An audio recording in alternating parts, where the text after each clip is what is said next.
বন্ধুরা আজ আবার এগুলো কি বানালাম আমি। নমস্কার, আমি আরুষি। আমার ছোট্ট ইউটিউব ফ্যামিলি মেম্বার্সরা কেমন আছে তোমরা সবাই? রাত্রেবেলা বসে পড়েছি কিছু রঙিন কাগজ হাতে নিয়ে। বলো তো এগুলো দিয়ে কি বানানো যায়, কি হয়েছে ব্যাপারটা একটু খুলে বলি, আর তোমরা আমার কাজগুলো দেখতে থাকো, না হলে কিন্তু বুঝতে পারবে না। ব্যাপারটা হয়েছে, আমার একটা মামার ছেলে, মানে আমার একটা ভাই, ওর স্কুলে এক্সাম চলছিল আর কালকে ছিল হাতের কাজ। ও অনেকগুলো রঙিন পেপার আমার হাতে দিয়ে বলল, দিদি প্লিজ কিছু একটা বানিয়ে দাও। আমিও আর না করতে পারলাম না, প্রত্যেক বছরের মতো এবছর বানিয়ে দিলাম।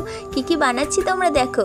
তোমাদের মনে আছে ছোটবেলায় আমরা যখন প্রাইমারি স্কুলে পড়তাম, মাস্টারমশাই আমাদেরকে বলতো মাটির জিনিস বানিয়ে আনতে, পুতুল মাটির ফুলের টপস, মাটির বিভিন্ন রকমের ফল। আর আমি কিন্তু বিভিন্ন রকমের ফল বানাতাম আর সেগুলোকে একদম অরিজিনাল ফলের কালার করতাম। দেখেছেন, আর উপায় ছিল না আসল কি নকল। যার বা যাদের জিনিসগুলো ভালো হতো সেগুলো কিন্তু স্টাফ রুমে সাজিয়ে রাখা হতো। ছোটবেলার দিনগুলো সত্যিই খুব সুন্দর ছিল, যেগুলো চাইলেও আর ফিরে পাবো না। ছোটবেলার স্টোরি কে কোথা থেকে দেখছো এবং কার নাম কি সেটা চাইলে অবশ্যই আমার কমেন্ট বক্সে জানাতে পারো। নেক্সট ভিডিওতে তোমাদের নাম নেব। বলতে বলতে একটা কমপ্লিট, আর একটা কিন্তু হয়ে গেছে। কাগজের টুকরো করে ফুল বানিয়ে নিয়েছি, তারপরে বিভিন্ন রকমের অন্য পেপার দিয়ে কিন্তু আবার টিপ বানিয়ে নিয়েছি। এটা কিন্তু জলের বোতল, 10 টাকা দিয়ে যে বিসলেরি জল খাই আমরা কিনে, সেই কেনা জলের বোতলটা দিয়ে। আমরা যেসব বোতলে জল খাই সেই সব বোতলে কিন্তু অনেক রকমের ফুলদানি বানানো যায়। তার মধ্যে থেকে আমি খুব সহজে একটা বানালাম। তোমরা চাইলে তোমরাও ট্রাই করতে পারো। দুটো জিনিস কেমন হয়েছে অবশ্যই কমেন্ট করে জানাবে। চ্যানেল নতুন হয়ে থাকলে অবশ্যই চ্যানেলটা সাবস্ক্রাইব করে ভালোবাসা দিয়ে পাশে থাকো।